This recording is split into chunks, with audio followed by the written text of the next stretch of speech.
जे काही दिल्लीत आज घडलं किंवा मागच्या 2 दिवसांपासून जे काही घडतं आहे ते निषेधार्थच आहे.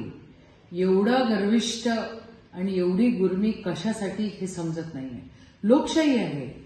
जर असंतोष आहे विद्यार्थ्यांमध्ये तर ते एक्सप्रेस होणार आणि लोकशाहीचा मोठं शस्त्र आहे freedom of speech, freedom to revolt, हे सगळं आहेच ना. मग कशासाठी तुम्ही फक्त दादागिरी करताय? ऐकून तर घ्या. ज्या वेळेला अण्णा हजारे साहेब उपोषणाला बसले होते त्यावेळेला खुद्द मनमोहन सिंग साहेब तिथं जाऊन त्यांचं उपोषण सोडलं होतं. आदरणीय सोनियाजी त्या ठिकाणी होत्या.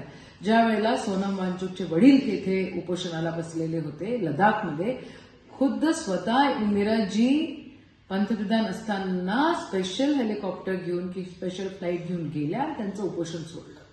अरे पोरांचं जर तुम्ही ऐकणार नाही, विद्यार्थ्यांचं जर तुम्हाला काहीच काळजी नाही आणि तुम्हाला जर स्वतःच्याच मनाने सगळं करायचं असेल तर मग या देशाचं भवितव्य एकदम अंधारात आहे असंच म्हणावं लागेल.